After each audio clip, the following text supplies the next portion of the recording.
Selamat pagi, kembali lagi kita dalam acara ngulik bersama saya Junior Jai Subiato. Saya salah satu mahasiswa BINUS dalam ambil jurusan manajemen bisnis. Kali ini kita akan membahas satu topik yang sangat menarik ya. Moderasi beragama di era disinformasi digital. Tentunya di sini pagi ini saya tidak sendiri, saya bersama Kak Nadia. Selamat pagi Kak Nadia. Kebetulan beliau ini adalah seorang pengusaha muda dan juga seorang penggiat literasi digital dan aktivis muda lintas agama. Baik Kak Nadia, terima kasih sudah bergabung bersama saya pagi ini. Terima kasih sudah mengundang saya di acara ini. Senang sekali bisa berdiskusi di sini. Siap, baik pemirsa.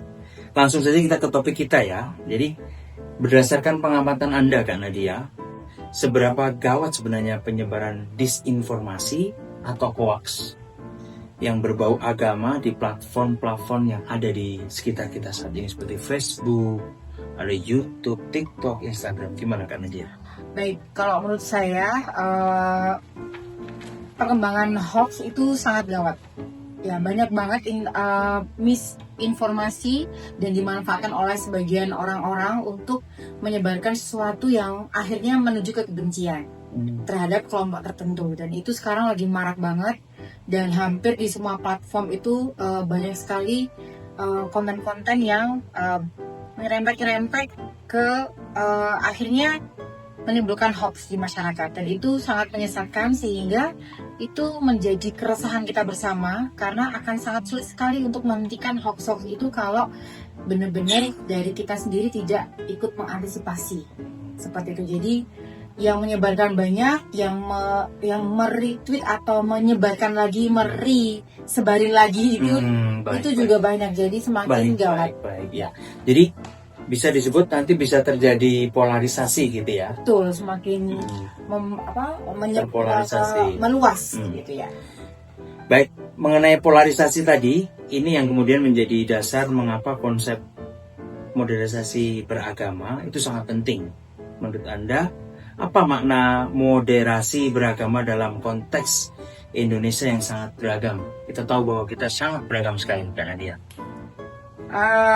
Jadi tepat sekali ya bagi saya, moderasi itu sebuah keniscayaan di Indonesia. Moderasi agama seperti yang dirumuskan oleh Kementerian Agama adalah sikap yang adil, seimbang, dan taat konstitusi saat kita menjalankan keyakinan tanpa mengancam kelompok lain. Jadi ini benar-benar harus menjadi aware kita bersama ya, jangan sampai ada kelompok lain yang sedang melakukan ibadah atau kegiatan beragama itu merasa terancam. Nah itu nyata ada di depan kita ya. Kemudian ini bukan berarti kita menjadi lemah dalam iman kita, justru sebaliknya. Iman yang dewasa tidak akan merasa perlu untuk membenci mereka yang berbeda. Ini sejalan dengan ajaran universal di banyak agama. Misalnya dalam pandangan gereja Katolik yang menekankan relasi berbasis kasih dan dialog, bukan permusuhan di dunia maya.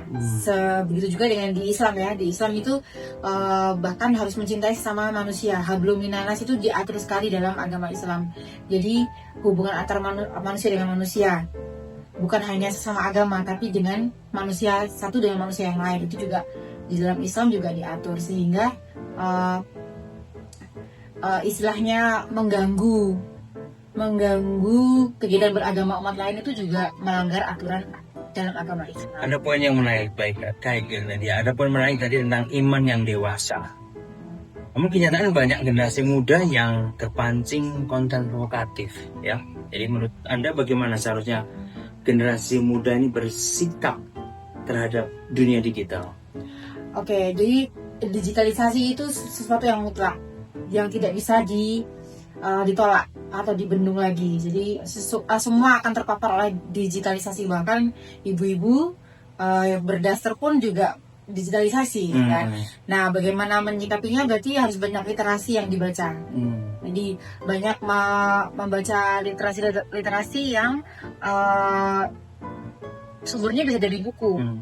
Banyak membaca buku tentang pengetahuan tentang agama, itu sangat penting. Jadi sebenarnya di semua agama itu ada semua tentang panduan atau tata cara bagaimana berhubungan dengan manusia lain, kan? Terutama dengan orang-orang yang berbeda agama itu ada semua. Jadi banyak literasinya diperbanyak sehingga tidak akan mudah terpapar oleh hal-hal yang berbau hoax seperti itu.